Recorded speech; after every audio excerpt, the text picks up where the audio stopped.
ताई या कार्यरत नेहमी राहिलेल्या आहेत हे मी स्वतः अनेक वेळेला बघितलेलं आहे आणि आज हा त्यांच्या माध्यमातून 2026चा हिरकणी महोत्सव होतोय. मला आता सांगत होते की बांगलादेशच्या पण उत्पादनांचा स्टॉल आणि नागालँडचं पण जी काही उत्पादन आहे तिथला स्टॉल आज आपल्या हिरकणी महोत्सवामध्ये इथं आज भरवण्यात आलाय. हे अतिशय म्हणजे खरंच एक आनंदाची गोष्ट असं मला वाटतं. म्हणजे आज एवढ्या लांबून लोक सातारपर्यंत येतात. हिरकणी महोत्सवामध्ये आपले जे काही वेगवेगळे प्रॉडक्ट्स आहेत, उत्पादनं आहेत, ती इथं लोकांपुढे विक्रीला ठेवतात. लोकांना पण कळतंय किंवा काय कुठं मिळतंय, काय कशाची क्वालिटी कशी आहे.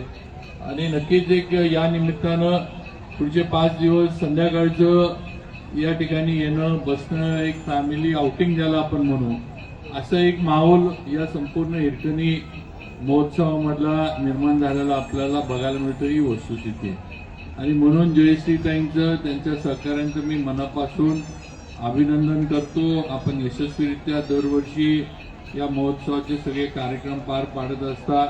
सगळी आपली धडपड चालू असती कारण हे सगळं उभा करणं हे काही सोपं नाही आणि हे आपण इथं आल्यानंतर आपल्याला जेवढं फिरून बघून वाटतं तेवढं उभा करण्यामध्ये नसतं. अगदी ग्राउंड मिळवण्यापासून काय त्रास आणि काय समस्यांना तोंड द्यायला लागतं ही जयश्रीताईंना माहित आहे, मला पण माहित आहे. ही वस्तुस्थिती आहे आणि अशा याच्यात हा महोत्सव मला वाटतं आता आपलं कितवं वर्ष आता 6वं वर्ष हिरकणी महोत्सवाच्या साताऱ्यामध्ये आहे आणि एक कौतुकास्पद गोष्ट आपल्या जयश्रीताई करतात. मी त्यांचं अभिनंदन करतो, त्यांच्या सहकार्यांचं अभिनंदन करतो. त्याचबरोबर इथं आलेले सर्व साताऱ्यातील मान्यवर जे आहेत नक्कीच कौतुक करणं गरजेचं असं मला वाटतं आणि आपण सगळेजण एवढ्या मोठ्या संख्येनं आला. हा महोत्सव शेवटी तुमच्या येण्यामुळे यशस्वी होणार आहे.